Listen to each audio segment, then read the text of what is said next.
โลกมันฮ้อนเพราะว่ากิเลสคนนั่นแหละความโลภของคนความโลภเกิดขึ้นจิตใจคนก็ฮ้อนขึ้นโลภะแล้วก็เป็นโทสะจากความโลภก็เกิดกลายเป็นความฮ้อนออกจากจิตใจหลายๆจิตใจ7,000 กว่าล้านคนนี่มีความโลภเต็มที่100% 7,000 ล้านคนที่เหลือนั้นบ่เต็มที่ที่ว่าเหลือแค่200 ล้านมนุษย์ที่ว่ามีในทะเบียนเด้นี่ที่บ่มีในทะเบียนมีอีกเด้ 7,200 ล้านคน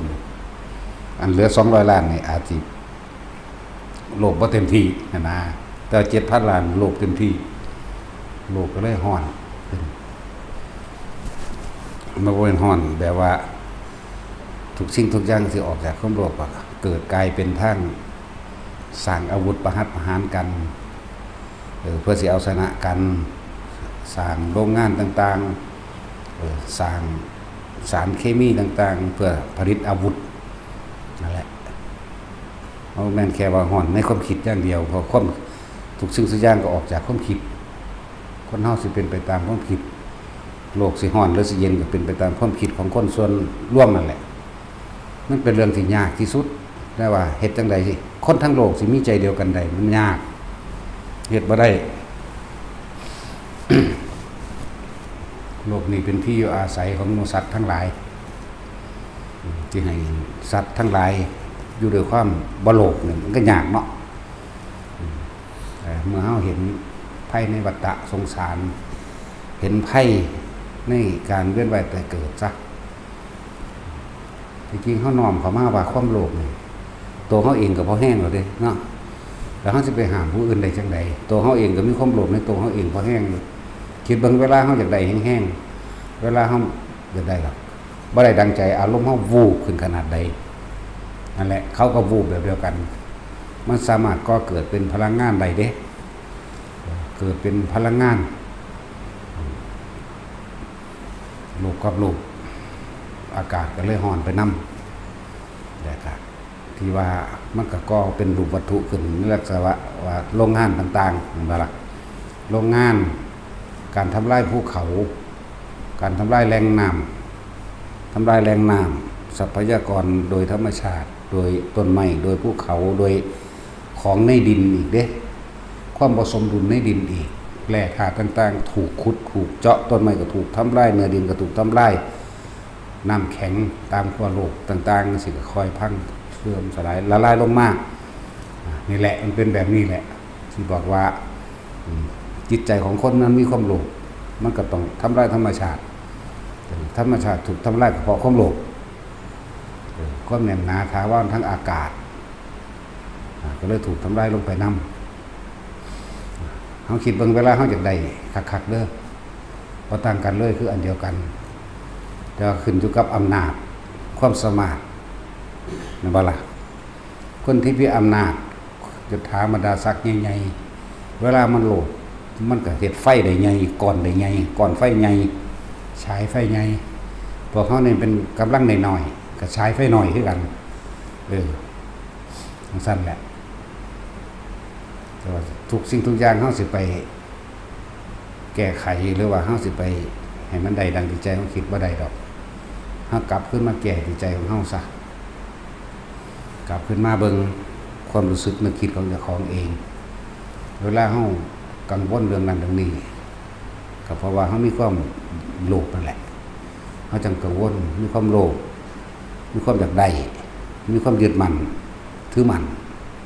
แต่เวลามันบ่ได้เด้ความคิดของเฮาก็ปรุงแต่งไปเป็นน้ำผู้นั้นเป็นน้ำผู้นี้เป็นนั่นเรื่องนั้นเรื่องนี้ไปไหลไปเลยนั่นแหละเกิดความโกรธได้บัดนี้เห็นบ่ล่ะ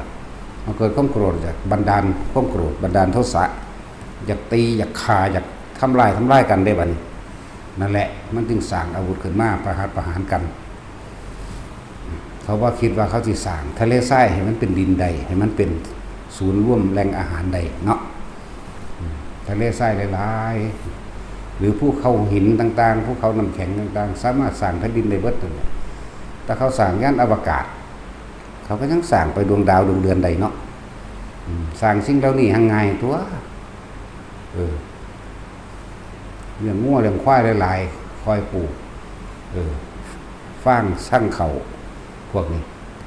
ไปปลูกไปน้ำไหลไปเรื่อยใบไม้ที่มันเกิดมันก็ทับถมกลายเป็นดินไปเรื่อยเป็นเลยตัวเดี๋ยวนี้โอ้ยถ้าสิเฮ็ดจังซั่นมันเต็มแล้วล่ะมันบ่ได้ลงทุนหลายซ้ำอันสร้างยานอวกาศไปนะแต่ละประเทศนี่มันบ่ล่ะประเทศไทยเฮาบ่ได้มีหยังมากเด้มีแต่ปรับปรุงบำรุงขึ้นซื่อๆได้บ่ได้สร้างแผ่นดินบ่ได้สร้างต้นไม้อีกบ่ได้สร้างหยังอีกมีอยู่แล้วเนาะบัดนี้ทั้งจีนทั้งซาอุทั้งอเมริกาทั้งรัสเซียทั้งโซเวียตอันเดียวกัน เขานำเงินเหล่านี้มาซื้อปุ๋ยขี้งัวขี้ควายหรือเลี้ยงสัตว์ที่มันมูลมันเป็นปุ๋ยมันนี่เขาก็ค่อยเฮ็ดปลูกไปก็ได้เด้เต็มเบิดล่ะแผ่นดินแต่เขาสิเฮ็ดนั่นเนาะนั่นแหละจังซี่แหละมันคิดออกแนวหยังตั้งแต่แนวประหารกันฉลาดหลายแนวทำลายตัวเองแนวทำลายตัวเองสิเก่งไปไส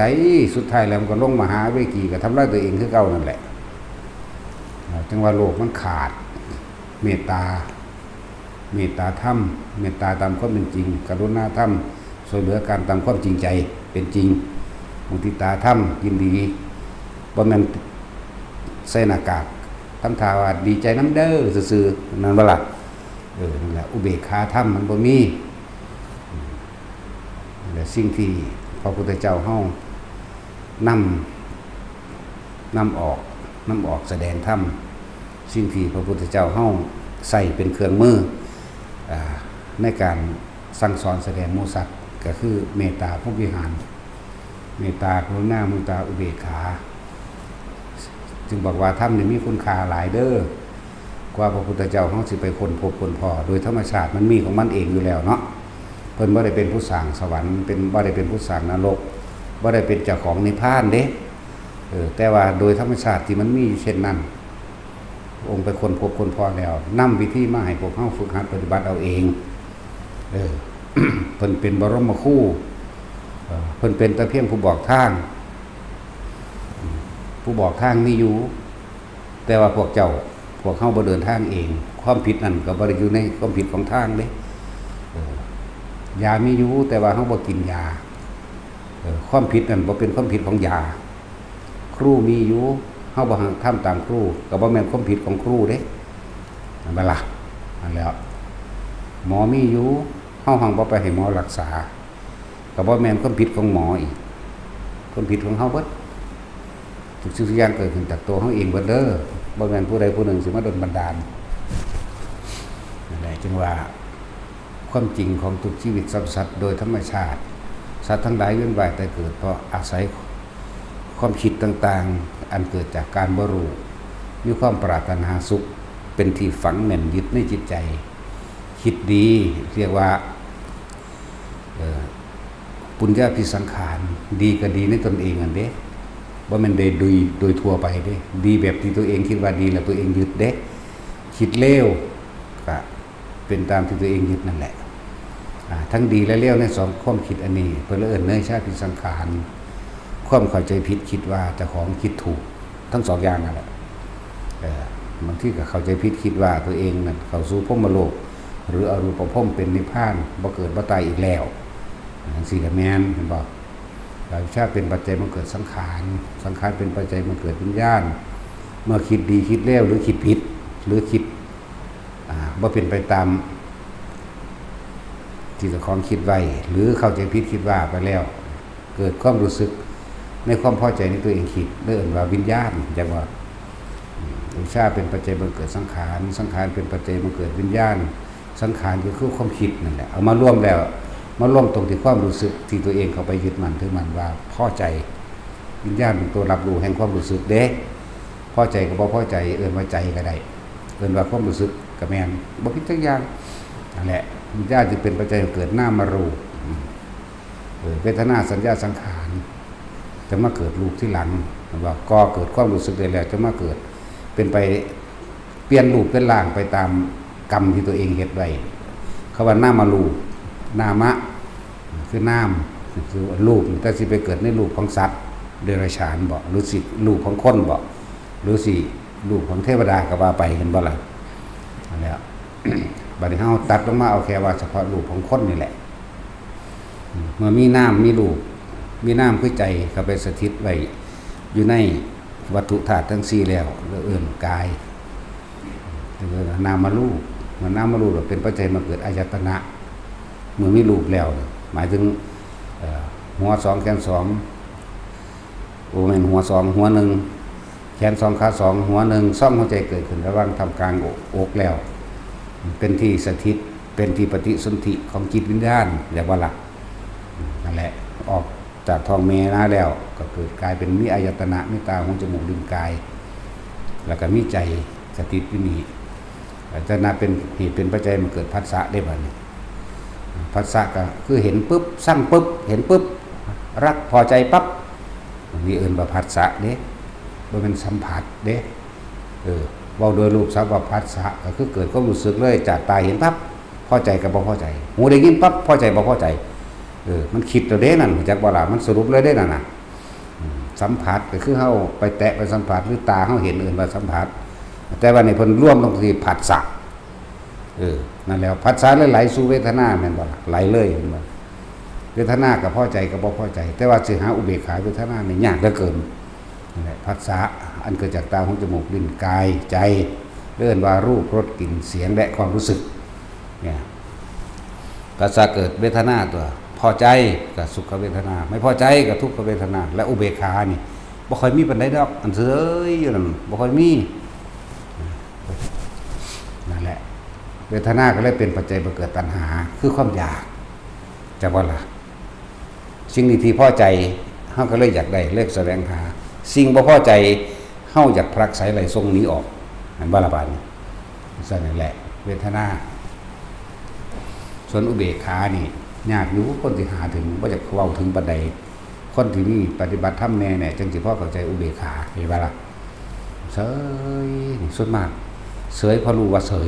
ยเพราะว่ากูบ่มักซื่อๆก็มีเห็นบ่ล่ะเสยเพราะว่า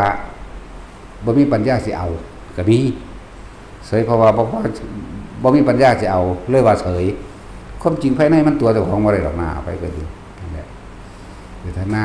3สุขเวทนาทุกขเวทนาและอุเบกขาเวทนาเวทนาเป็นปัจจัยเกิดตัณหาและการแสวงหาบ่ล่ะตัณหาคือความอยากนั่นแหละอันเกิดจากตาหูจมูกลิ้นกายใจเกิดจากความอยากเกิดให้เฮาดิ้นรนขวนขวาย ตัณหาเวทนาไหลไปสู่อุปทานได้บัดนี้ความยึดบ่ล่ะนั่นแหละเกิดความยึดมั่นถือมั่นยึดก็คืออารมณ์นั่นแหละจนเกิดอุปทาน4บัดยึดมั่นถือมั่นอุปทาน4น่ะยึดในความเห็นเจ้าของเป็นใหญ่ยึดในสิ่งที่ได้ยินได้ฟังได้ดูได้เห็นเลยกามอุปทานยึดในความพอใจของเจ้าของเองทิฏฐุปทานคืออารมณ์ตัวจริงของเจ้าของเลยบัดนั่นแหละอุปทานอย่างสั้น อุปทานเรามีความรู้สึกพอใจแล้วบ่พอใจมันเป็นภพผลตัวนั่นบ่ล่ะก็จังไปเกิดบัดจังเปลี่ยนไปตามกามภพรูปภพอรูปภพได้บัดกามภพมีหยังแน่ก็สวรรค์ทั้ง6ชั้นน่ะไหลลงมาหาฮอดสัตว์นรกพุ่นล่ะสวรรค์6ชั้นมนุษย์1เดรัจฉานแล้วก็เปรตและนรกนี่เอิ้นว่ากามภพรูปภพก็คือผู้ที่ไปได้ฌานมั่งไปเกิดเป็นอรูปภพก็ว่าไปอรูปภพกับผู้ได้ฌานอันเป็นอรูปนั่นแหละแล้วภพก็เลยเป็นปัจจัยเกิดชาติที่จริงมันต่อกันแบบยังเร็วได้พวกเจ้าบ่แม่นบอกซ่าๆมานี่บ่แม่นว่ามันสิค่อยๆเป็นเด้บึบเลยเด้ไปจากว่าอันนี้เห็นปุ๊บสร้างปุ๊บเลยนี่นะนั่นแหละอวิปฏิจจสมุปบาทสายเกิดพร้อมกันเลยเด้เห็นปุ๊บสร้างปุ๊บนั่นเกิดแล้วอวิชชาปัญญาสังขารปัญญาวิญญาณปัญญานามรูปังนามรูปปัญญาสลายปัญญาภาษาปัญญาเวทนาปัญญาตัณหาปัญญาอุปาชานะนี่เห็นบ่เกิดแล้วนั่นแหละอุปาทานภวะชาติพร้อมกันปุ๊บไปเด้ที่บอกว่าเห็นปุ๊บสร้างปุ๊บเป็นภพเกิดเลยนั่นแปลว่าใจขาดปุ๊บชาติหมายถึงไปเกิดแยกไปตามอารมณ์เด้นั่นแล้วภ โอ้มันต้องอาศัยความระลึกแม่เจ้าของเพราะแห้งเลยแนวมันจากว่าล่ะฟังสำใดสำหนึ่งก็บอกระลึกตึกตามแล้วก็บอกไปไขค้นด้วยตนเองไม่ได้เข้าใจง่ายๆเด้นี่แหละสาเหตุแห่งการเกิดแบบนี้หูได้ยินปุ๊บบอกพอใจปุ๊บมันอยากไปทำลายทิมบาลามันบ่พอใจเป็นตัณหาอีกอันนึงที่เป็นวิภวะตัณหามันบ่พอใจมันจะเป็นทำลายทิมเห็นบ่นี่การมาตัณหาภวะตัณหาแล้ววิภวะตัณหาวิภวะตัณหาคือความบ่พอใจนั่นสั้นแหละมันบ่พอใจมันจะไปทำลายทิมมันจะผักไขเลยทรงใจว่าล่ะนั่นแหละเห็นปุ๊บสร้างปุ๊บนั่นเกิดพบเกิดทันทีเหลือแต่อย่างเดียวคือใจขาดตายมันจะว่านี่ถ้าใจขาดปุ๊บชาติน่ะไปเกิดเลยได้ยินปั๊บเขาบอกพื้นเขานินท่าบ่พอใจปั๊บทันทีเลยพบเกิดเลยเด้นี่บ่แม่นสิไปไล่อวิชชาปัญญาสังขารสังขารปัญญาวิญญาณวิญญาณไล่ไปมันบ่แม่นแบบนี้เด้มันปุ๊บเดียวเลยจักบ่ล่ะนั่นแหละเพิ่นจึงให้เฮาฝึกสติเพิ่นจึงให้เฮาฝึกสมาธิเพื่อให้เห็นความคิดให้มันซ่าลงสั่นลงเพิ่นจึงเอิ้นสมถะและวิปัสสนาต้องเป็นของคู่กันเอิ้นว่าสมาธิได้สมาธิภาวนาสมถะภาวนามื้อนี้เข้าใจบ่ล่ะเพิ่นจึงให้เฮาฝึกกับลมหายใจเพื่อสิเห็นความคิดที่ซ่าลงมันเลยสิจับได้เข้าใจบ่ล่ะนั่นแหละพระพุทธเจ้าเฮาจึงนำวิธีที่ว่าง่ายสุดแล้วบ่ต้องไปอาศัยอุปกรณ์อันใดทำได้ทุกที่ทำได้ทุกเมื่อเป็นอาการลิโกการสติเฮานี่ดึงเขายืนเดินนั่งนอนได้ตลอดไม่เลือกการไม่เลือกสถานที่ไม่เลือกการบ่หมายถึงว่าไม่เลือกเวลาบ่เลือกสถานที่ว่าต้องอยู่วัดอยู่ป่าอยู่เขาหรือบวชหรือบ่บวชบ่ได้เลือกเวลาว่าเวลาเท่านั้นเท่านี้สามารถทำได้เลยมันเป็นของง่ายวิธีสิหยุดการเกิดก็คือให้หยุดความคิดให้มันได้สักก้อนเมื่อหยุดความคิดได้แล้วจังปล่อยความคิดเพื่อจะให้มันเห็นความคิดจักว่าล่ะไปเรื่องสมถะกับวิปัสสนาเป็นของคู่กันสมถะทำให้จิตว่างปราศจากความคิดได้เสียก่อนเมื่อมันตั้งมั่นดีแล้วกันวิปัสสนาทำให้ว่างจากจิตหมายถึงว่างจากความคิดเพราะเห็นความคิดบอกจริงๆมันจะงงปะเนาะงงปะแต่ช่วยจะงงปะใครแน่อยู่นี่สมองกันมาจากน้อยจังเม็ดหนึ่งอยู่เม็ดใช่นั่นแหละคนจึงให้เฮาฝึกรู้ลมหายใจเข้าออกบัดนี้คนมันตัวเจ้าของบ่ได้หรอกลมเข้าลมออกใครจะไปคิดถึงผู้อื่นหรอความรู้สึกไปพุ่นแล้วนั่นแหละคนจึงบอกว่าให้เฮามีสติมีความระลึกนึกเบิ่งแน่ตอนนี้นึกถึงลมหายใจบัดนี้มันคิดไปหาผู้อื่นล่ะอ๋อนี่เป็นแนวนี้เองกลับมาลมไหมจังซี่นะหรือบางทีบางมองเพิ่นก็อาศัยภาวนาพุทโธพุทโธก็อยู่กับคำพุทโธเอาไปมากคำพุทโธหายมันหายแบบจิตรวมเด้ลืมคิดถึงพุทโธแต่ว่าไปคิดถึงผู้อื่นก่อนแหมคิดถึงง่อยคิดถึงควายคิดถึงหมาเป็ดไก่คิดถึงคนที่หักคนที่สั่งนี่แหมมันไปคิดถึงพวกนั้นแล้วมันเร็วเด้เนาะคิดถึงบ้านเดี๋ยวนี้เห็นเดี๋ยวนี้แล้วเอาแม่แต่ว่าบ่แม่นนั่นว่าล่ะเร็วขนาดนั้นนั่นแหละเพิ่นจะมีวิธีการต่างๆกรรมฐาน40อย่างแต่ว่าเฮาเลือกเอาแค่สติปัฏฐาน4นึกถึงกายของเองนึกถึงความรู้สึกจากของเองเอิ้นว่ากายมั่งเวทนามั่งจิตมั่งจิตกับผู้รู้กับจิตอันเดียวกันรู้หยังรู้สึกตัวอยู่ในกายอาศัยลมหายใจน่ะคือกายในกายอันนึงอาศัยเวทนาในเวทนาคืออาการปิติที่มันเกิดอาศัยจิตในจิตคือสติกำกับจิตหรือรู้ทันความคิดตอนนี้ความคิดของเราเนี่ยไม่ได้ไปรู้สึกอยู่ในกายความคิดของเฮาไปคิดถึงบ้านคิดถึงรถคิดถึงคนที่เกลียดและคนที่รักบ่ล่ะอะไรจังว่าเพิ่นนี่ฝึกให้มันเกิดความตั้งมั่นนี่คือสมาธิแปลว่าจิตตั้งมั่นบัดนี้ถามว่าตั้งมั่นตั้งไว้ตรงไหนเรื่องว่าตั้งไว้ที่กายนั่นแหละณจุดใดจุดหนึ่งได้บัดนี้บางคนก็อยู่กับลมอุณาโลมของเฮานี่เอาลมกับอุณาโลม เป็นพื้นฐานเป็นเบื้องต้นเป็นฐานที่ตั้งซะก่อนต่อมาฝึกไปแล้วหูจักดีแล้วบางที่เฮาย่างไปโดยบ่ปราศจากความคิดบ่มีความคิดอุณโลมขึ้นเลยปึ๊บน่วงนึบบางที่มันก็ขึ้นบนกลางหัวก็มีกายให้อยู่ความรู้สึก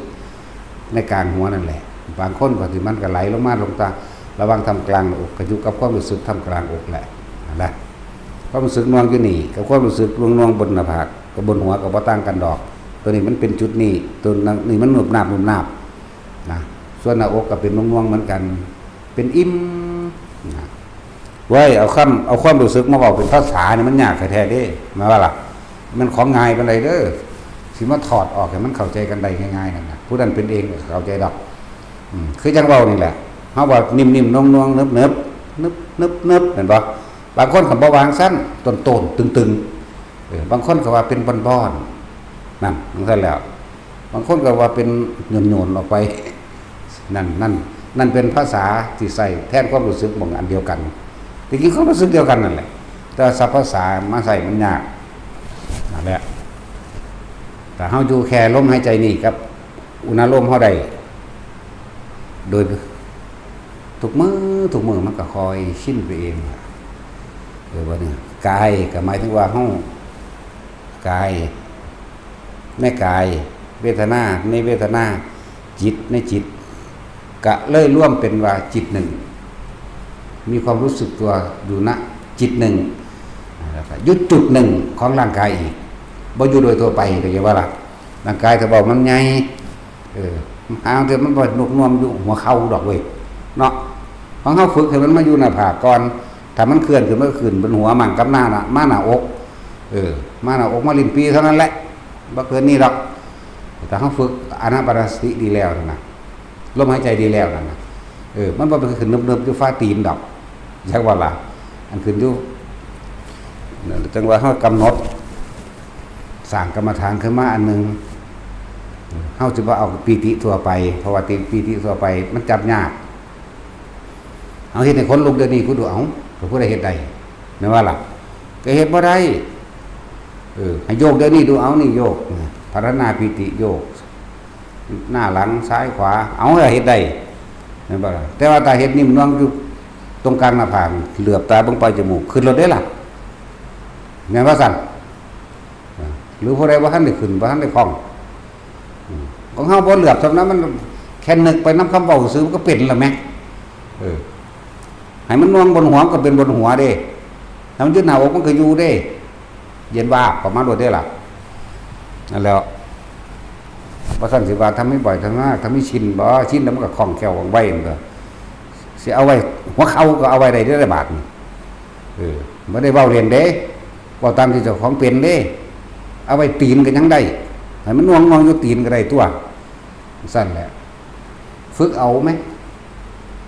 แล้วพูดเหตุท่านเป็นคิดเอาคนละอย่างกันเลยอันนี้เราว่าคิดเอาเขาคล่องแล้วเขาคิดขึ้นมองได้ก็ได้ทั้งเบิดเข้าใจว่าล่ะ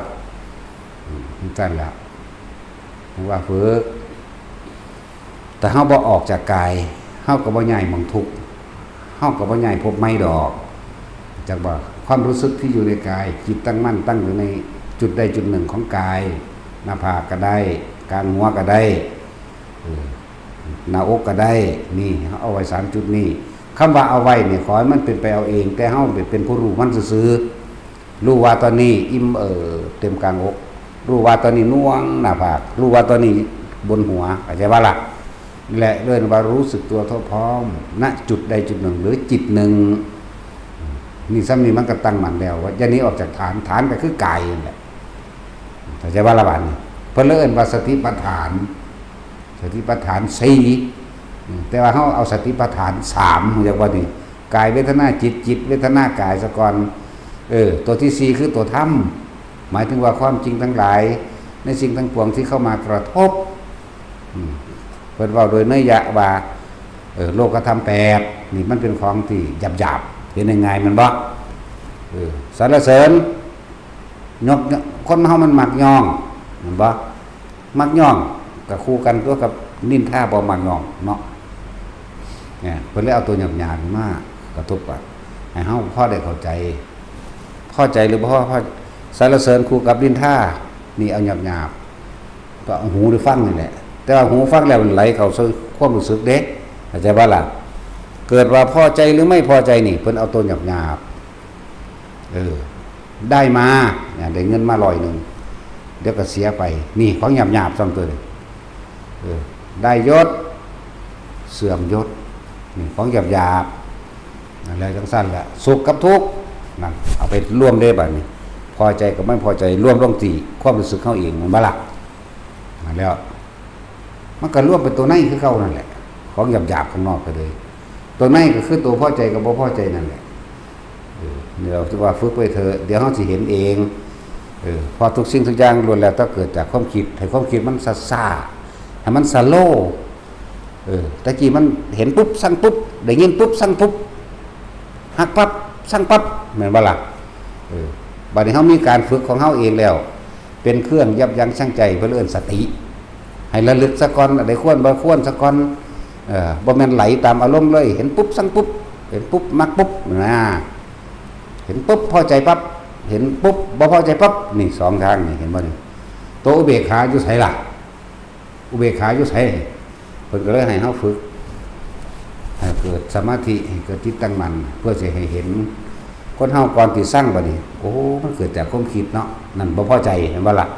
มาเลยกลับมาร่มก่อนมั่งกลับมาอยู่ในอุณหภูมิมั่งเห็นบ่ล่ะบ่พอใจโอ้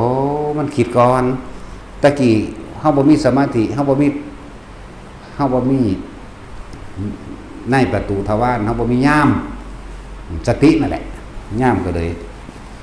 เฮาบ่มีผู้ควบคุมตาหูจมูกลิ้นกายเฮาเองตายเห็นแล้วสั่งเลยนั่นลงใจปั๊บเห็นบ่ใจคือความรู้สึกนี่แหละหูได้ยินปั๊บสั่งเลยนั่นเพราะว่ามันบ่มีตัวควบคุมกันกองเพิ่นเลยให้พวกเฮาฝึกอยู่กับสิ่งนี้บัดนี้เห็นปึ๊บฝึกเป็นแล้วบัดนี้สิรู้จักได้บัดนี้เขาก็ย่างไปกับเขาแล้วก็หลับตาแน่เกิดดับล่ะหยาบๆเกิดดับหมายถึงเขาย่างไปเว้าเรื่องใดรุ่งเจงเฮาบ่ไปสนใจตัดสินนำเขานั่นเห็นแล้วเกิดดับหยาบๆเกิดดับในๆคือบ่นำเขามาคิดนั่นเองแน่เขาเดียวอีกคู่คนใหม่คุยกันมาอีกแล้วนั่นเกิดดับอีกแล้วผ่านไปแล้วเขาเดียวหมากัดกันเงงางแล้วก็ไล่กันนี้นั่นเกิดดับอีกแล้วเฮาบ่นำสิ่งเหล่านั้นมาคิดเฮาก็ฮู้ทันตัวบัดนี้ถ้าเฮาคิดเด้โอ้บอกกันเรื่องหยังบ่มันจะไปตัดสินของเขาได้บัดนี้โอ้ยบ่ถูกเด้ผู้นั้นบ่ถูกเด้ผู้นี้แล้วได้บัดนี้อีห่ามันจะสั่งนะผิดแล้วนะว่าเด้นี่คือบ่รู้สึกโตฉะนั้นเฮาจึงบอกว่าให้เอาความรู้สึกโตมาไว้ในตนเองซะจะเอาความรู้สึกไปพอใจแล้วบ่พอใจกับผู้อื่นเถาะเกิดจากความคิดทั้งหมดเพิ่นเลยหาวิธีนั่นหยุดคิดซะก่อนแล้วเพื่อสิจับความคิดฝึกไปแล้วทั้งหัวจักดอกบ่ฝึกหยังก็ได้เด้บัดนี้พอสมาธิมันตั้งมั่นมันตั้งอยู่เลยของมันเด้บัดนี้จักบ่ล่ะเพิ่นเอิ้นหยังอนันตริกสมาธิแม่นบ่อนันตริกะสมาธิหรืออัปปนาสมาธิจิตตั้งมั่นหาประมาณไม่ได้อันนั้นแปลว่ามากกับอัปปนามันอันเดียวกันนั่นแหละจักบ่ล่ะมันตั้งอยู่เลยแม่มันบ่แม่นเข้ามันบ่แม่นออกมันบ่ได้ฝึกเพราะว่ามันฝึกมาคักแล้วจนชินและชำนาญชำช่องแล้วจักว่าล่ะมันเลยเป็นสมาธิที่มีตลอดกาลเหลือแต่ว่าควรไม่ควรจักว่านี่บัดนี้อันใดสิมีประโยชน์สูงสุดอันใดสิบ่ก่อเกิดอารมณ์ใดจังซี่นะแหละว่าให้ฝึกกับมันไปเรื่อยฝึกกับมันไปเรื่อยเฮ็ดไปเฮ็ดมาก็สิจับได้ดอกจับความคิดแต่ของเด้มันจับผู้อื่นเด้เพราะแต่มันสิคิดไปดึงมาก่อนนี่แล้วเขาจึงบอกว่าทุกคนให้ช่ำช่องให้ชินให้ชำนาญในปฐมฌานซะก่อนชั้นที่2มันสิเป็นเราเองดอกที่3ก็เป็นเองที่4 5 6 7 8เป็นเราเองปุ๊บจากว่าล่ะเมื่อฝึกจนชินจนชำนาญได้แล้วเฮาสิเข้าใจในตนเองเป็นปัจจตังในตนเองถ่ายทอดความรู้สึกเหล่านี้ออกเป็นคำบอกว่าหยาคือหยังนี่นั่นแหละบางทีก็ยังบอกว่าสัญญาเวทิจะนิโรธแต่อย่าใส่คำว่าสมาบัติเข้าไปแต่ว่าล่ะสัญญาเฮาฮู้จักได้จังได๋ว่าผู้หญิงผู้ชายอีน้อย ผู้สาวหรือผู้เฒ่า เป็นผู้หญิงเป็นผู้ชายเฮาจักได้ก็สัญญามันบอกบ่ได้บ่ได้มันชินจนถึงว่า เขาไปใช้น้อยเด็กน้อยมื้อนั้นแน่แม่นบ่ล่ะแต่ถ้าเห็นเด็กน้อยมื้อนั้นเขาไปใช้บ่คิดนำเขามันก็แล้วเด้ล่ะเวทนาหมายถึงความรู้สึกมันสิเกิดได้จังได๋พอใจบ่พอใจแม่นบ่เรียกว่าสัญญาเวทิจานิโรธทางบ่แม่นการเข้าสมาบัติก็ได้อย่างกันมันเป็นศัพท์ต่อกันดอกคนเข้าฌานพวกเพิ่นเข้าฌานอริยะเจ้าเพิ่นเข้าฌานพระอรหันต์เข้าฌานเรียกว่าสัญญาเวทิจานิโรธสมาบัติเหตุแห่งการเข้านึงระงับเพิ่นอาจสิรักษาโรคของเพิ่นก็ได้ระงับความเจ็บปวดทางร่างกายของเพิ่นมันสามารถต่อได้บางอย่างเพิ่นก็เข้าเพื่อให้เฮ็ดอายุยืนขึ้นไปก็ได้นั่นแหละอิทธิบาทภาวนาแต่ชำนาญแล้วมันสามารถเฮ็ดอายุอยู่ได้เป็นกับพุ่นตัวว่าล่ะไม่คิดว่าจะไผสิอยากอยู่เนาะแต่ชาซ้ำนี้มันก็สิค้านกินข้าวบ่แห้งดอกเมื่อได้ตื่นขึ้นมากินข้าวกับหยังสูได้หยังมากินเนาะขนาดเฮามีคนหากินแล้วยังค้านเลยแหมภาษาหยังก็พวกหากินเองแม่นบ่ล่ะซั่นแล้วขนาดบ่กินมันก็ยังเอาแนวมายัดใส่น้ำร่างกายเฮาดูบ่ค่อยกินเด้สิบอกให้ได้อยู่นี่นั่งไปซ้ำซ่าพวกนั้นถ้าลุกเร็วหลายเขาก็สิอึดอัดถ้าลุกเร็วหลายเขาก็สิว่าก็งึกงักได้บัดนี้เขาบ่สบายใจจังซั่นแล้วแล้วงุ่มๆงามๆเบ้าหยอกเล่นหัวกับผู้นั้นผู้นี้ไปหั่นเด็กน้อยแน่ผู้เฒ่าแน่จังซั่นแหละเนาะจังซั่นล่ะ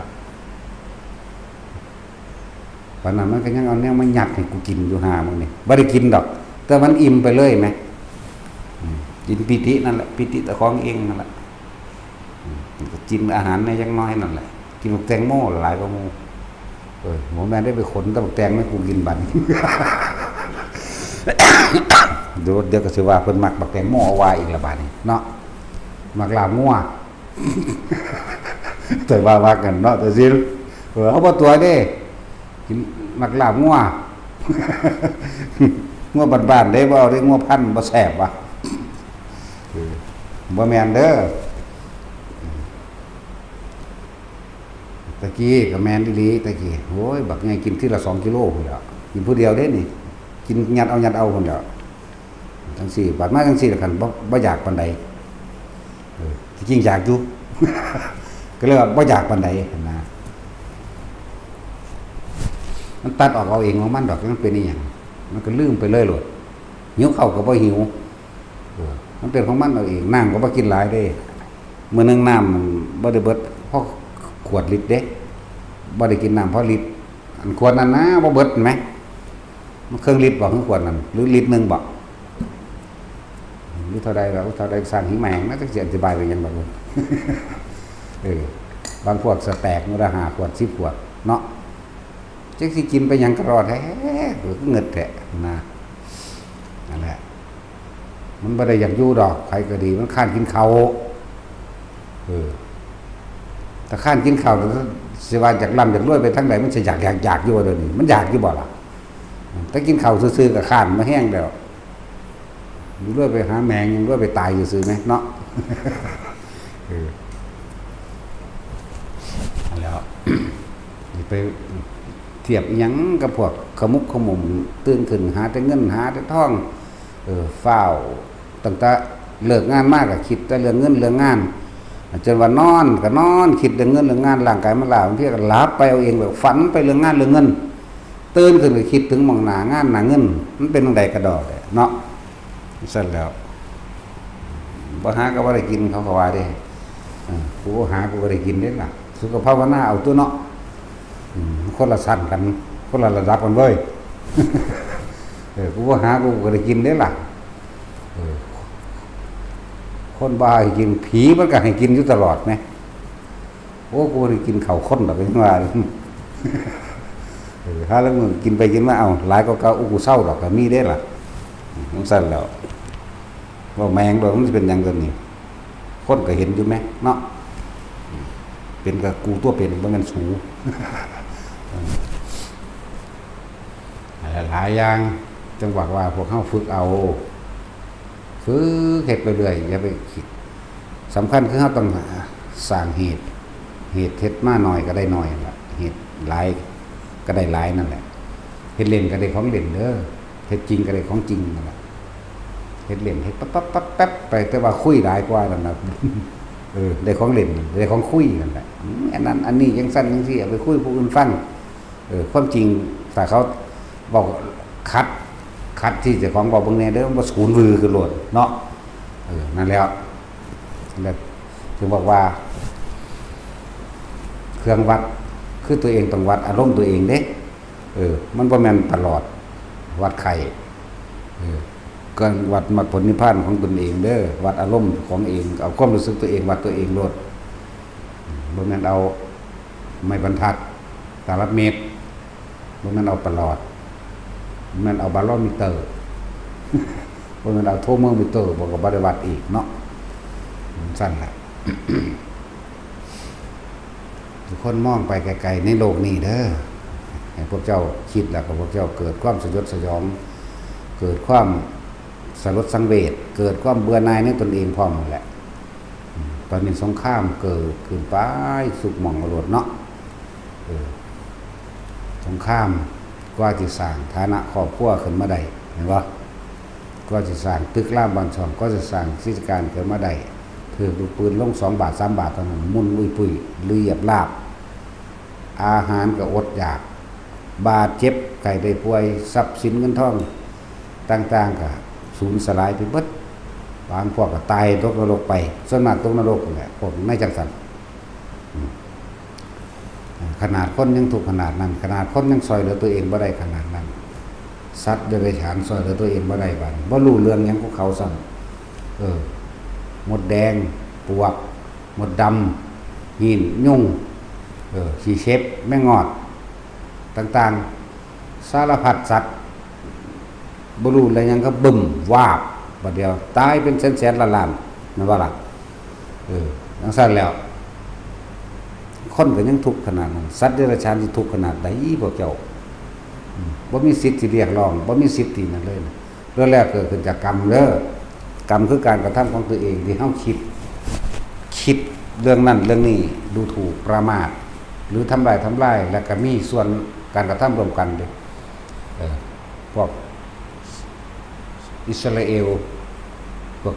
รัสเซียหรือยูเครนที่เขารบกันอยู่นะล้วนแล้วแต่เป็นการ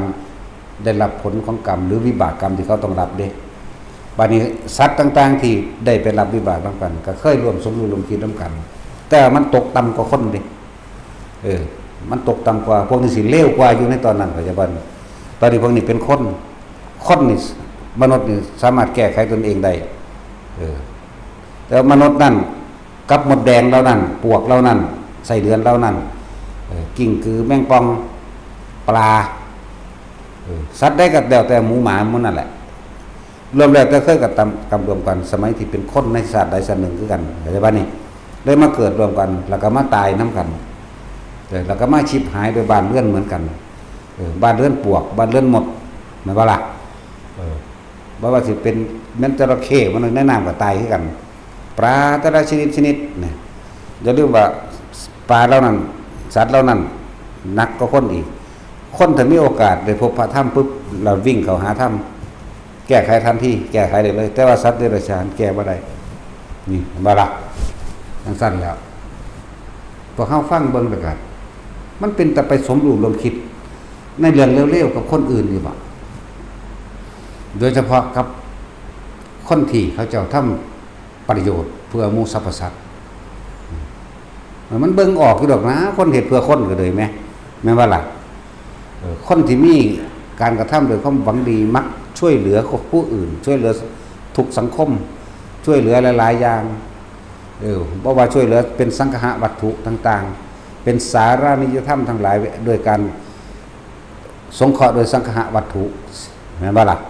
อาหารยารักษาโรคขนมห่มที่อยู่อาศัยเครื่องอำนวยความสะดวกต่างๆตลอดทั้งการแนะนำอาชีพและการงานและธรรมทานนี่คนพวกนี้เวลาถูกก้าวตู้ใส่ได้จังสิจริงหรือบ่จริงก็ช่างเถอะมันเป็นแต่ไปผสมโลงสมรู้ลมคิดกับเขาอยู่บ่ คือจังเขาว่าบุกลุกป่าจังสิแหมบัดนี้พระไปเฮ็ดหม่องสถานที่บำเพ็ญเพียรเพื่อสงเคราะห์โลกมันวะบัดนี้ไหลไปนำเขาได้บัดนี้วัดป่าชนะใจบุกลุก 2,000 ไร่โอ้ยเลวจับถึกเถอะนี่เข้าใจบ่ล่ะบัดนี้ก็เขาก็มาใส่หลวงตาสินได้บัดนี้เนี่ยความผิดคือความผิดแล้วก็ด่าเพิ่นได้บัดนี้มันเบิ่งบ่ออกบ่ว่าผู้ใดมีประโยชน์ต่อโลกไหมแม่นบ่ซั่น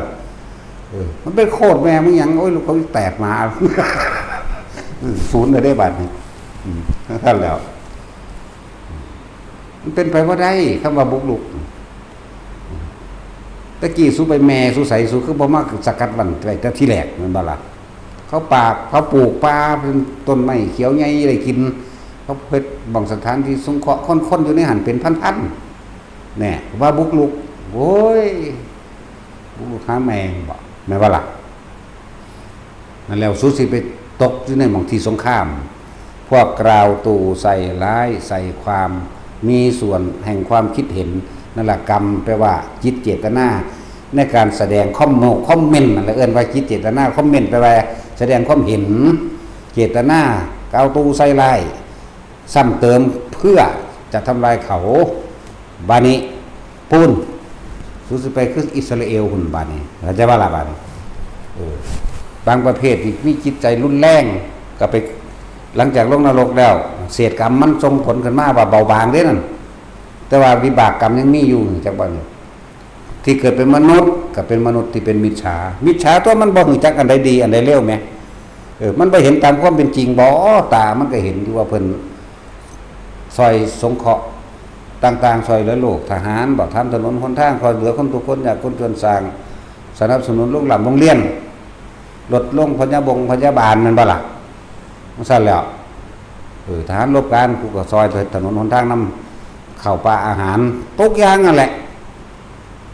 มันบ่ล่ะตามึงบ่เห็นบ่นะนี่แหละทั้งว่ามันมิจฉาทิฏฐินะมันบ่เห็นบ่เห็นตามความจริงบ่เห็นความจริงที่เขาเฮ็ดบ่มันก็ไปใส่คอมเมนต์ไหลไปได้บัดบัดนั้นนำกันปุ่มไปได้บัดนี่ก็ไปเกิดไปเป็นตระกูลมดแดงเดียวกันเป็นมดแดงไฟก็ตามเป็นมดแดงไงมดแดงที่เขาแง่หั่งกินนั่นน่ะแง่ไข่กินนั่นน่ะบางพวกก็ไปเกิดเป็นไส้เดือนบางพวกก็เกิดเป็นปวกนะอันนี้พูดถึงเศษกรรมเล็กๆน้อยๆได้นี่น่ะเพราะท่านเรียกว่าหัวกรรมเด้หัวกรรมคือมหาวิจีสกรจักอีก3อสงไขยหน้าจังสิขึ้นมาเป็นแบบนี้ก็บ่รู้เด้เข้าใจว่าล่ะจังมาเกิดเป็นแม่งอดเป็นขี้เข็บเป็นปลาเป็นหมูปลาหรือหมูบ้านก็สร้างเขาก็ขากินอยู่หั่นแหละเนาะเป็นหมีเป็นนั่นเป็นนี่สารพัดสัตว์เป็นแมงมุมสัตว์ทั้งหลายเหล่านี้กับคนเหล่านี้ที่เขารบกันเคยทำกรรมรวมกันคำว่ากรรมรวมกันคือความคิดเห็นเดียวกันสมรู้ร่วมคิดน้ำกันเข้าใจบ่บาดบอกว่าจังหยังพวกนั้นอาจจะเป็นตกนรกอยู่7อสงไขยเนาะ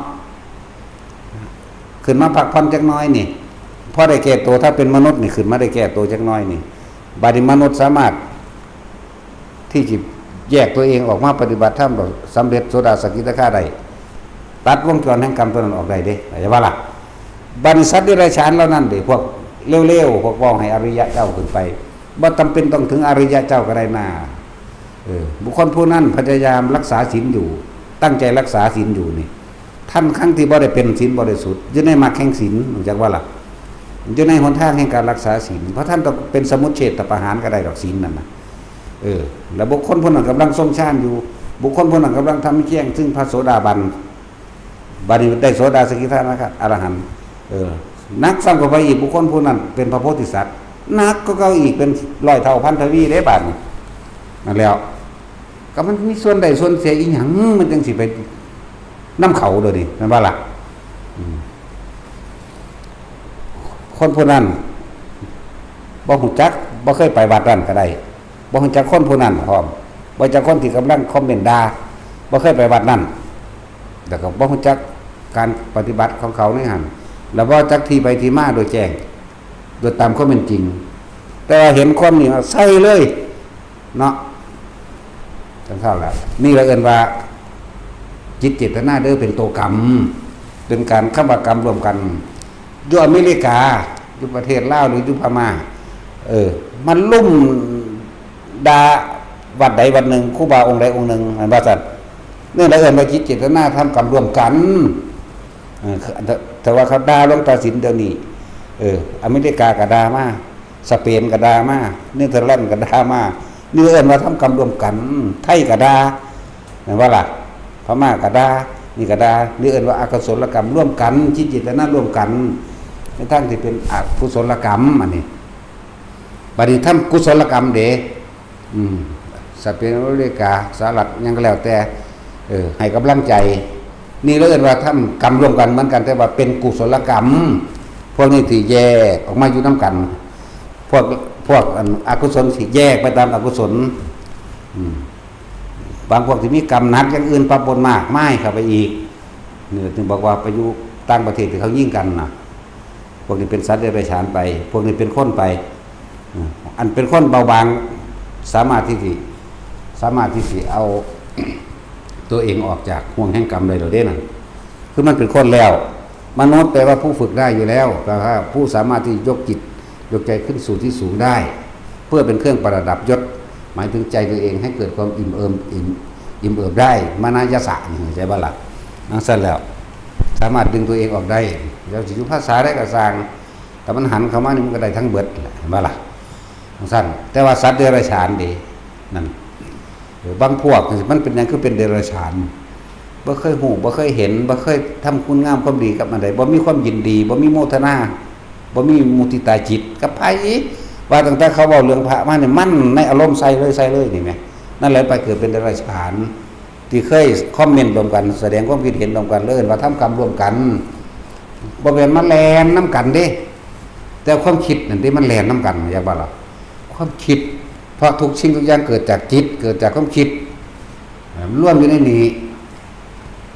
เวลาไปรับกรรมเลยตุ้มระเบิดตุ้มลงในเมืองนี่หมดแดงตายล้านนั่นแหละพวกเร็วๆจากว่าเร็วกว่าคนพวกนี้อีกแต่ก็เร็วเพราะมันกันร่วมกันนั่นแหละแต่ค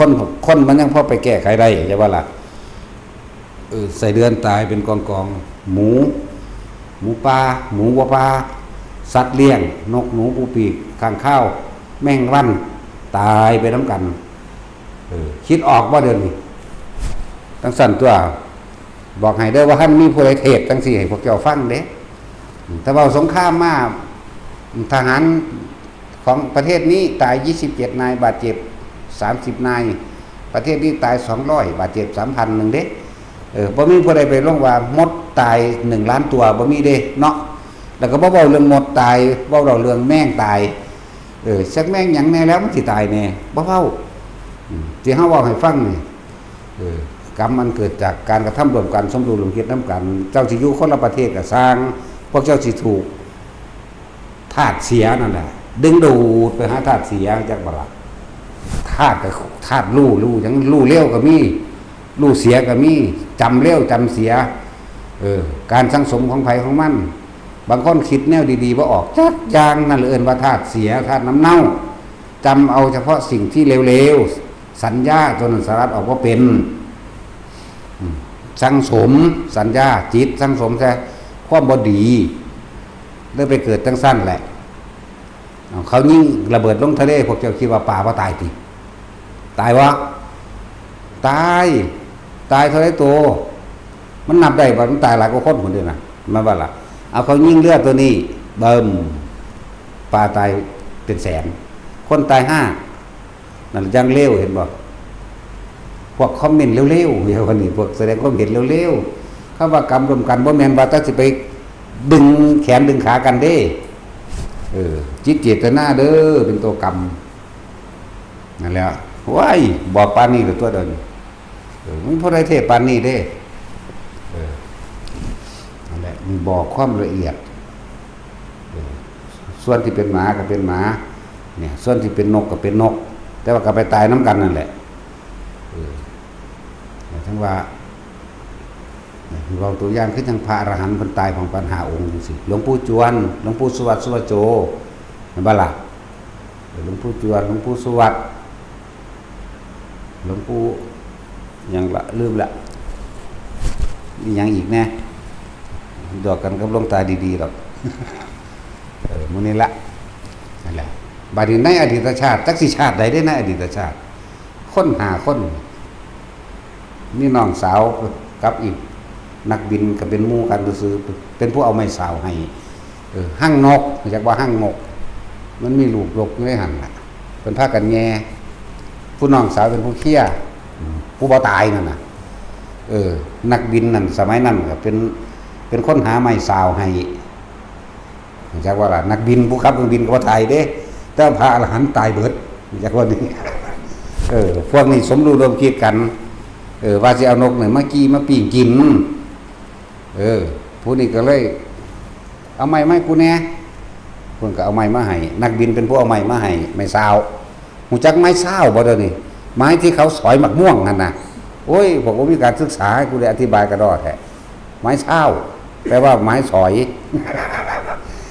ทังขึ้นไปลูกนกเลยตกลงมาตายผู้น้องสาวเนี่ยดีใจนำเพิ่นบอกที่รอดชีวิตน่ะคุณหญิงหยังแน่ล่ะนั่นคือน้องนักบินก็รอดพระอรหันต์ตายเบิดหาองค์นั่นน่ะจะว่าละบาดหลวงปู่สวัสดิ์แน่มีหลวงปู่จวนแน่มีหลวงปู่วัดเชียงดาวทำเชียงดาวอยู่สกลนี่นะหลวงปู่วันแน่อุตโมนั่นแหละแล้วก็หลวงปู่หาองค์นั่นแหละพระอรหันต์ตายเบิดคนยังฮอดบ่ขังเนาะตาสินฮอดบ่ขังเนาะตายคือเก่าเดี๋ยวก็ว่ากูดูถูกอีกล่ะเนาะดีกว่าดูผิดตัวสูกูก็เว้าถูกกว่านั้นตัวบ่แม่นดูถูกหรอกบ่ความจริงอันนี้แล้วนี่คือกรรมเก่าบ่ฮู้ว่าประเทศไว้ชาติใดเด้อนั่นสั่นแหละสมรู้ร่วมคิดว่าระบาดนี่ผู้หนึ่งมาเห็นก่อนนกเด้อเฮ้ยเอามันมากินนะเฮาแม่นบ่สมรู้ร่วมกันมาเอาหยังนอเนี่ยเอาหยังนอผู้สองผู้สามผู้สี่ผู้ห้าก็เอาอันนี้เอาอันนั้นแม่นบ่ล่ะจังซั่นแล้วเอามาพอดีผู้นักบินเนี่ยมาทางคุณเป็นเอาไม้มาให้แน่เอาไม้มาให้แน่ก็มาล่ะผู้น่ะเอาไม้มาให้ล่ะบ่รู้เรื่องของเขาได้แต่เอาไม้มาให้เขานั่นจักเสือมาเฮ็ดหยังอยากว่าล่ะผู้น้องก็รู้อยู่ทางบ่ได้มีใจว่าจะฆ่าดอกจะเห็นซื่อแย่เลยเอาเลยว่าซั่น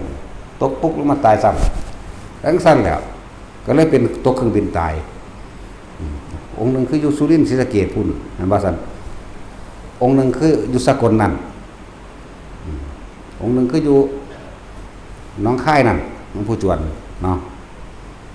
หลวงปู่สวัสดิ์อยู่สุรินทร์บ่หลวงปู่จวนอยู่หนองคายบ่นะหลวงปู่หยังเนาะหลวงปู่วันก็อยู่สกลนั่นบ่ล่ะแล้วก็อีกองค์นึงก็อยู่สกลนั่นแหละโอ้คิดซื้อบ่ออกแต่ว่านาออกเบิดทุกองค์หลวงปู่อันนี้นะนั่นแหละพวกเขาเคยอ่านประวัติก็สิพอรู้อยู่ดอกจังซั่นแล้วตายที่ตกที่สูงบาละบาดก็เฮ็ดเขาตายนั่นได้แต่ความก็ไปตายเรื่องนั้นด้วยกันพวกนั้นก็บาดเจ็บเด้พวกสนับสนุนนักบินบ่ได้รู้เรื่องเล่นน่ะเขาบอกว่าเอาไม้มาให้กูแน่สูก็เอามาเด้ก็จังซั่นแหละแต่ว่าเราเขาบ่เก็บกับหมู่เด้เราบ่เก็บแปลกประหลาดว่าล่ะแต่พระอรหันต์ตายเบิดเสร็จแล้วนี่ก็เป็นตัวอย่างหนึ่งนั่นแหละนี่เอิ้นว่ายกตัวอย่างว่าคำว่าสมรู้ร่วมคิดคำว่ากรรมรวมกันอย่างว่าล่ะบ่แม่นอันนี้เฮาเว้าละเอียดกว่านั้นไปอีกเจ้าอยู่แต่ละประเทศเจ้ามาคอมเมนต์เจ้ามาด่าพร้อมกันนี่เฮาเว้าละเอียดกว่าที่มาทำกิจกรรมพร้อมกันร่วมกันได้นี่จังว่านี่ละเอียดกว่านั้นเข้าไปอีกเฮาเว้าเรื่องจิตเจตนาร่วมกันได้บัดนี้นี่แหละทั้งว่าเพื่อว่าหยังกับว่าให้พระสงฆ์องค์เจ้าหรือว่าให้บุคคลผู้มีศีลธรรมมีฌานมีภาวนาผู้ทำให้แจ้งผู้กำลังรักษาศีลและผู้มีศีลบริบูรณ์ผู้ทรงฌานพระโสดาสกิทาคาจนถึงอรหันต์แม้กระทั่งถึงพระพุทธเจ้าจะไปเว้าหยังกับผู้รุ่นนี้เนาะบาดนี้ แค่เฮ็ดกับนกนี่ก็ยังเป็นเห็นบ่นี่เฮ็ดกับนกนี่ก็ยังเป็นโมโหให้หมานี่ก็ยังตกนรกได้ตอนนี้ศูนย์ให้หมาจมให้หมานี่ซั่นแล้วศูนย์ให้ไก่ฟาดไก่มันสิกินนั่นเฮ็ดกระดงมันปีขวมกระตกนรกได้นั่นน่ะตอนนั้นน่ะสมมุติว่านี่ได้ขอนมาสิไล่ฟาดไก่อารมณ์มันเกิดแล้วเด้พบมันเกิดแล้วเด้บ่พอใจนั่นน่ะแล่นไปสะดุดอันตีนเจ้าของเองล้มหัวฟาดพุ่นตายซ้ำไปนรกเลยเด้นั่นสิไปเว้าอีหยังกับรุ่นนั้นไปนรกเลยศาสตร์นึงจังซี่นะตามอายุอันแหละบัดนี้ผู้ไปเฮ็ดกับสงฆ์องค์เจ้าผู้ไปเฮ็ดกับคนที่มีคุณธรรมและคุณสร้างคุณประโยชน์ต่อสัตว์โลกมันไกลกระดอบาดนี่มันธรรมดาบ่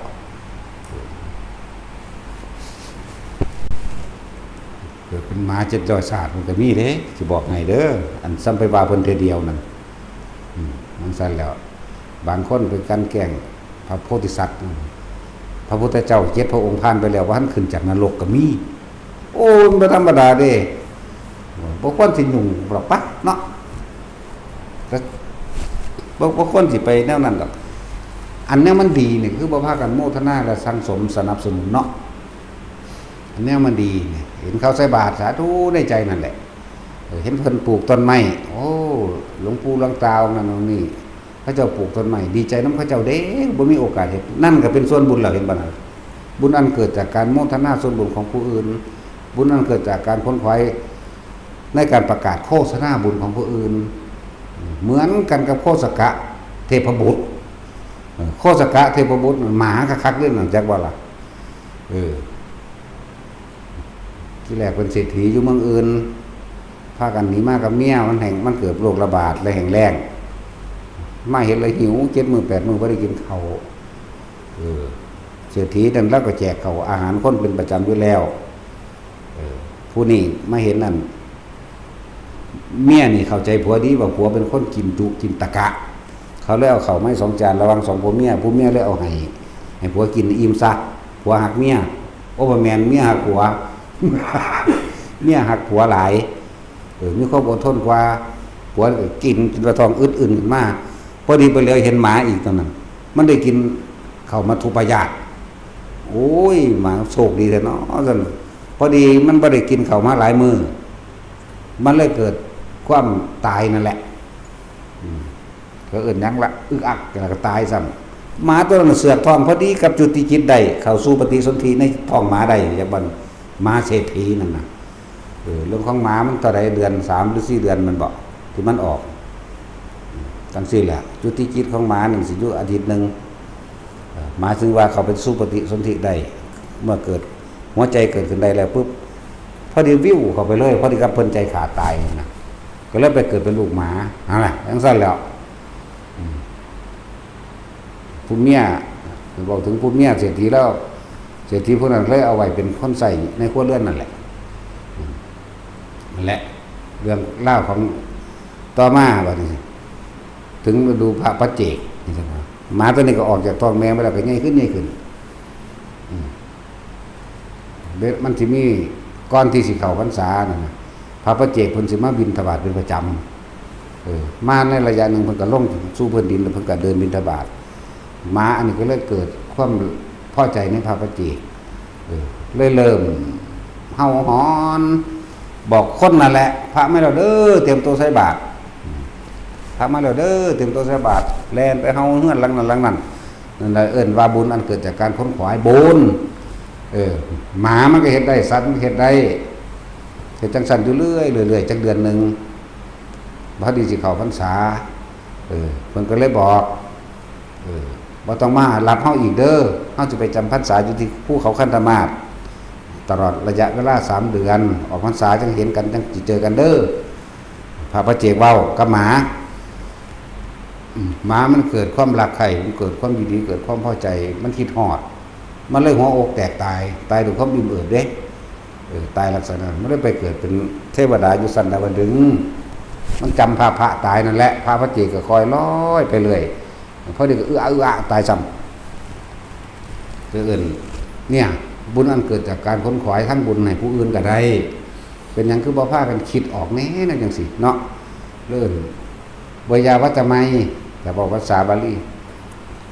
ผู้เว้าหาสแตกหยังดอกเนาะบุญอันเกิดจากการแนะนำว่าบางหันปฏิบัติธรรมเด้อสวดมนต์อันนี้เด้อแนะนำเขาว่าโอ้ยเขาเจ้าแจกหนังสืออยู่หันเด้อเจ้าไปเอาเด้อถ้าเจ้าอยากได้ก็ได้จักว่าล่ะเรื่องว่าบุญอันเกิดจากการค้นคว้าทางบุญช่วยเหลือผู้อื่นหรือให้ผู้อื่นบุญอันเกิดจากการโมทนาเด้เห็นเขาทำดีโดยบ่ได้มีผิดโดยบ่เป็นมิจฉาเนาะสาธุนำเขาเจ้าก็เป็นบุญแล้วอันแล้วไปว่าหยังกับทำบุญเองโดยการลงมือทำบุญเองปฏิบัติเองเนาะแต่ทำสิ่งมันคิดว่าออกบ่มันจะไปคอมเมนต์หาแม่งเป็นแนวบ่ดีแหละเนาะคนดี3ส่วนคนเลวส่วนหนึ่งบ่แม่นบ่ผิดอีกแล้วตัดสินมันบอกคนละยุคนี้คนเลว3ส่วนคนดีส่วนเดียวนะแล้วก็จังมาขัดกรองอีกเด้ยังมาขัดลงมาอีกอยู่เด้ทั้งสั้นแหละบ่คือสมัยพระพุทธเจ้าแต่บางองค์เด้บ่ผิดยุคนี้คือใน3-1ปะเลว3ดี1แต่นั้นยังบ่ถึงอีกเนาะยังบ่ถึงอีกจักสิเทียบเฮ็ดหยังดอกว่าตายแล้วพวกเจ้าเข้าใจว่าพวกเจ้าสิไปไสนี่ตายจากนี้สู่เจ้าทั้งหลายสิลุกไปไสสวรรค์หรือนรกเข้าใจตัวเองบ่นี่มีทางโกงขั้นไปของเจ้าของเองแล้วบ่แม่นว่าล่ะพวกเจ้าเตรียมตัวตายหรือยังชีวิตหลังความตายหรือพวกเจ้าสิไปมีชีวิตหลังความตายอีกหรือพวกเจ้าสิเบิดเสื้อแสกระแสการเกิดของชีวิตก็ขึ้นอยู่ตัวของพวกเจ้าเองเด้แม่นบ่ล่ะโอ้ยจะสิถามไปดอกแม่นบ่ล่ะหามเนาะตัดสินเอาตัดสินสักละง่วงนอนบ่หลังจากเสียชีวิตจากนี้ไปสิไปใส่หูจักคติตัวเองหรือยังคติแปลว่าทั้งไปหูจักภพภูมิตัวเองสิไปหรือยังหูนรกจากหูสวรรค์กับหูตอนที่มีชีวิตอยู่นี่เด้ใจดีมีศีลธรรมก็รู้ละว่าสิไปสวรรค์หรือพรหมโลกบ่เคยอิจฉาริษยาผู้นั้นผู้นี้ก็ฮู้แล้วว่าสิไปสวรรค์พรหมโลกความรู้สึกมันสิบอกของมันเองมันอิ่มเอิบกับการทำดีของคนอื่นพร้อมมันอิ่มเอิบกับการทำดีของเจ้าของเองพร้อมแล้วว่าล่ะบอกใจบ่ดีเด้เห็นเขาเฮ็ดหยังกับกูก็อิจฉาริษยาไปเบิดนั่นแหละนรกน่ะเพียงสั้นแล้วจากฮู้ไกมันฮู้ตอนนี้สอนในอกนรกได้ใจว่าสิโบราณเว้าก็เบิ่งความรู้สึกตัวเองผู้ใดสิถึงนิพพานได้ก็เบิ่งอารมณ์ตัวเองอารมณ์ว่างอารมณ์เฉยอารมณ์แบบบ่มีอารมณ์ฝึกเอาของตัวแล้วมนุษย์มันเป็นสัตว์ที่ฝึกได้อยู่หมาก็ฝึกได้แต่ว่าบ่ถึงนิพพานเข้าใจบ่ล่ะหมาก็ไปสวรรค์ได้แมวก็ไปสวรรค์ได้สัตว์ต่างๆสามารถไปสวรรค์ได้ไปพรหมโลกก็ได้แต่ว่าบ่บรรลุเข้าใจบ่ล่ะสั่นแล้วคนแท้ๆมันเสื่อมตกนรกหลายกว่าอีกเนาะแล้ว บัดนี้ลองเอาไปวิจัยวิจารณ์ต่างๆเบิ่งที่เว้ามาทั้งเบิดนี่สงครามแต่ละหม่องแต่ละวงสัตว์เดรัจฉานตายหลายกว่าคนแล้วสัตว์เดรัจฉานเป็นหยังคือไปตายน้ำข้นตอนที่เขาทิ่มระเบิดนั่นเพราะมีสมรู้ร่วมคิดเลื่อนว่าจิตเจตนาเป็นตัวกรรมพอสมรู้ร่วมคิดกระทำกรรมรวมกันกระทำกรรมรวมกันมันบ่แม่นแค่ว่าต้องมาดึงน้ำกันเด้มาติดแข่งติดขากันใส่ความคิดเห็นน้ำกันโลกที่พระพุทธเจ้าทำนายไว้นี่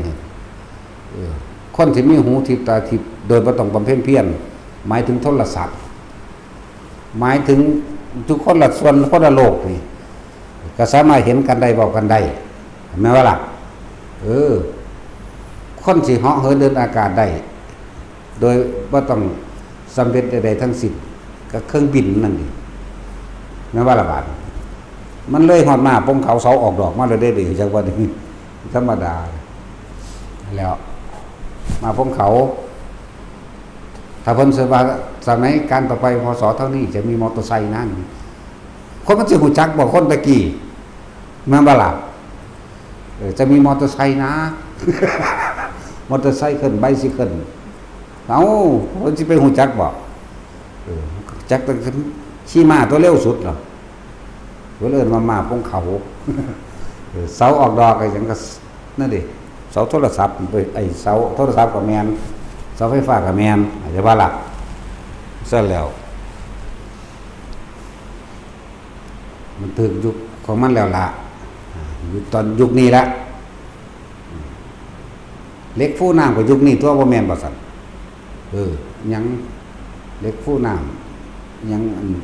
ปลาสิแลนกินดาวเครื่องบินบ่เห็นแต่กินดาวว่าซั่นน่ะแต่เพิ่นสิว่าสมัยต่อไปพศเท่านี้จะมีเครื่องบินนะแอร์ฟรานซ์แล้วชาติทางจักซะล่ะแม่นว่าซั่น เพิ่นก็เลยว่าปลาสิแลนกินดาวก็เลยเทียบใส่ปลาช่อนนั่นแหละผมว่าเทียบใส่ปลาเข็งดับ คือก็เทียบตัวเครื่องบินเลยสั่นเวินอยู่ทั้งพุ่นเล็กลอยสู่อากาศเล็กลอยสู่น้ำได้แม่นความเพิ่นเบิดอรรถอีหยังก็ดีเพิ่นทำหน้าไปเบิดเอาแหละอีหยังก็ดีตั้งแต่เฮาฝึกหัดศึกษา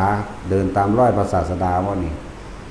ว่าเป็นประจักษ์พยานเพิ่นเด้บ่มันเก่งกว่าเพิ่นได้เดินตามรอยผู้เดินตามได้สาวกจักคำว่าสาวกบ่แปลว่าเดินตามแปลว่าปฏิบัติตามแล้วก็รู้ตามเลยเป็นพยานให้ได้บ่ได้ถกเถียงจักหน่อยเลยเดี๋ยวนี้ตะกี้เถียงอยู่หางบ่แม่นเถียงทำลายเด้ถ้ากูเฮ็ดบ่ได้ถ้ากูบ่พิสูจน์ได้ตัวกูเองกูบ่เชื่อเด้บัดนี้ฮู้แล้วเห็นแล้วเชื่อบ่เชื่อก็สร้างมึงได้บัดนี้เข้าใจว่าล่ะก็มันฮู้แล้วแหมบ่ได้เอาความเชื่อหรือบ่เชื่อมาตัดสินหรือยืนยันไผเด้ก็เลยบอกทุกคนเฮ็ดเอาเองฮู้แล้วเห็นแล้วเจ้าสิเชื่อบ่เชื่อเรื่องของเจ้าฮู้แล้วเห็นแล้วเจ้าสิยึดหรือบ่ยึดก็เรื่องของเจ้าต่างหากความรู้จริงมันก็ยังบ่ให้ยึดภาษาหยังกับความรู้จำเนาะนั่นแหละแต่ฮู้ความจริงแต่ของเลยตายไปเลยยังไปอยู่ป่าซ่าเบิ่งแหน่ไปอยู่ผู้เดียวนํทำกลางภูเขาแดบ่ต้องกับบ่ต้องไปภูเขาได้ร้อยข้ามน้ำเบิ่งเด้อจากฮู้จักว่าเจ้าของย่านบ่ย่านแม่นบ่ล่ะบ่ต้องเอาน้ำใหญ่ก็ได้เอาน้ำสระนี่แหละอวยพญานาค อวยอีแขโอ้ยเงือกมันย่านเนาะนี่เอาสระเฮาน้อยๆนี่ก็ได้ดอกพุ่นสระอันน้ำมนต์เฮาน้ำมนต์ ลงไปหามันย่านเลยเด้อหุยอันถ้าเงือกก็นาคมันเกี่ยวกูเฮ็ดจังไดวะนั่นมันย่านเหรอเห็นมันย่านความคิดแล้วน่ะซะแล้วว่าถ้าไปไกลก็ได้ข้ามห้วยจักน้อยนี่ก็ได้นะมันสิรู้สึกอะยึกอะเหยืองกันว่าโดดดอกรู้จักอะเหยืองบ่เด้อนี่ตัดสินจะรู้จักบ่เด้อนี่ถามยี่ห้องน้ำเบิ่งเด้อภาษาเขาย่านนักเดียม มันสิย่านบ่ดอกแล้วเอาแค่ซ้ำนี้มันก็พอรู้จักตัวเองตัวไผแต่จักรู้ตัวเองแหมเนาะลงไปในน้ำเว้ยความคิดจังสิแม่นหยังแล้วฮู้อยู่ว่าบ่มีจระเข้มันคิดถึงจระเข้เนาะแต่ว่าพญานาคบ่แน่เด้มันอยู่ได้ทุกหม่องเนาะแต่สิพระโวตามมันบ่ต้องหันเว้ยเราต้องดีๆโลดพระโวได้ย่างกายมันสิเฮ็ดหัวพระโวใส่บักเหย้า มันเฮ็ดเสียงคือเป็ดเทพได้เด้ แต่ว่าเรื่องสิเสื้อยานได้บัดนี้บอกบ่มีสมอง คือสั่นดีเด้ แต่เบิ่งแล้วมันเจ้าเป็นหยังกับกุดญาติเด้เดี๋ยวเห็นน้ำซื้อกระยานแล้วทั้งสั้นแล้วนั่นแหละความจริงความรู้สึกตัวเองที่โกหกตัวเองบ่ได้เด้อที่บอกว่าผู้ใดฝึกหัดปฏิบัติถึงขั้นใดก็สร้างของมันเบิ่งมองว่ามันสิญาณหรือบ่ญาณนั่นญาณเลยตายไปแล้วมันบ่ญาณดอกแต่ว่าล่ะพวกญาณผีมันนี่เนาะพวกญาณผีโอ้ยเอามาก้อยกินคือกุ้งนี่นะใส่ข้าวคั่วหอมๆใส่ผักสะระแหน่แน่นี่ว่าซั่นก็ก้อยแล้วใส่มะกอกนาตะสิน มันเป็นโตจังไดก็ยังเว้าอยู่ผีมันเป็นโตจังไดมาก้อยกินแน่ยังว่าเนาะแล้ว ย่านความคิดเจ้าของได้หั่นนั่นล่ะปฏิบัติธรรมบ่ปฏิบัติธรรมยังมาย่านผีอยู่ว่ากูก็เงิดหลาย โอ้ยบัดเว้าภาวนาแบบนั้นแบบนี้คันเว้าเด้บัดไปนอนผู้เดียวคันย่านผีเปิดไฟนอนเบิดคืนโลดโอ้ยปรากฏตัวให้มันเห็นแจ้งๆให้กูนะแม่นั่นว่าล่ะภาวนาจังไดจังให้มันมีความย่านพวกเจ้าหยุดความคิดบ่เป็นมันเลยย่านผีเป็นโตสั่นจังซี่ไปจำไว้ในหนังนั่นแหละตาสินแล้วยังย่านผีพระอยู่บ่ลืมอยู่นี่ เนาะตาสินอยู่หุ้มคอเนาะผีพระเจ้า ตามยามออกมาเป่าคาถาอยู่เปิดโปรด ตัวจากหัวยังเปิดนั่นแหละถึงบอกว่าจะบอกไปเรื่องหลักการหลายอันพวกมาคอมเมนต์อันพวกมาด่าเขาเอาความจริงของเจ้าของนั่นเดี๋ยวพอดีเวลาไปเข้าห้องน้ำให้หมู่เฝ้าพร้อมตัวเนาะ ย่านบ่ซั่นสิว่าเอาเจ้าปทใดมาเจ้าสิซ้ำใดเดี๋ยวนี้ไปเพิ่นไปภูเขาอยู่ข่อยก็ขึ้นมันก็ดูขนาดมีหมู่นั่งขมอนํกันมื้อมันก็สั่นอยู่สั่นว่าล่ะตอนกลางเว้นบ่คุยวาบพร้อมหน้าเห็นนั่นเห็นนี่พระอินทร์พระพรหมเอาละผีจังสั่นผีสิบ่ย่านบ่คำลง เริ่มย่านแล้วเด้ไปอยู่บ่โอ้ยที่แรกก็นั่งห่างกันจักว่านก็เอาไว้มาขี้กูล่ะมึงนี่ นี่จะสิถีบเอาเท่านั้นเด้บาดนี้แล้วอ่านเอากับประสบการณ์เขาป่าเขาดงจริงๆมันคนละเรื่องกันเด้เว้าไปโลดสักกะยะทิฏฐิวิจิกิจฉาสิประตูปามาสสังโยชน์10เครื่องร้อยรัดเอาเว้าเข้าไปเอาเว้าโลดมันพวกเก่งๆอวิชชาเป็นปัจจัยบังเกิดสังขารเป็นไปโดยเอาเว้าเข้าไปพี่ของจริงขึ้นแท้ทั้งผู้หรืออยู่ในปราสาทผู้เดียวถ้ามองได้ว่าแม่นปราสาทก็อยู่ในเม่นนั่นเด้ซั่นก็ไปนั่งเล่นอยู่หน้าเม่นนั่นก็ได้มันว่าซั่นสิเกียมมันกัดกัน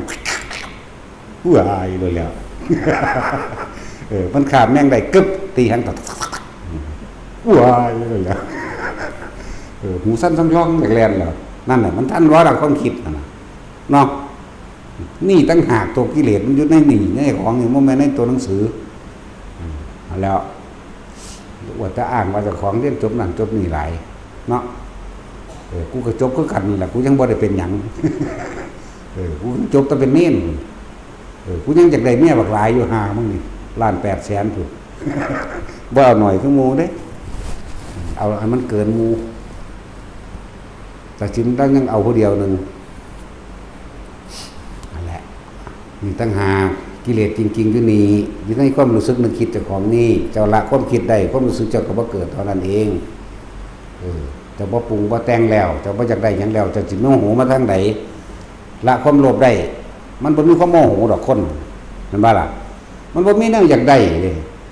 ใครสิบอกแนวใดเพิ่นสิซื้อขายแนวใดก็มันบ่ได้อิจฉาริษยาดอกมันละโลภละโกรธละหลงก็ดีแล้วละความกลัวได้ก็ย่านตายนั่นแหละละได้แบบมันบ่ย่านตายนั่นแหละเนี่ยมันก็มันไหลรวมอยู่ตรงนี้เบิดทุกอย่างล่ะว่าแต่เว้าถึงว่าเรื่องไปอยู่ในป่าในดงผู้เดียวจัก 4-5 ปีดอกเอาจำขึ้นนี่ก็พอแห้งแล้วล่ะนาเนี่ยสระน้ำอยู่นี่ลงไปเบิ่งในกลางคืนพญานาคสิกินหัวมึง แต่จินเจ้าย่านพญานาคว่าดูนี่แต่พญานลงไปในสระนี่ครบเจ้าคักลองเบิ่งเด้อปลาดุกซ้ำขาแข็งนี่ลุยลายอ้อมตัวรู้อาย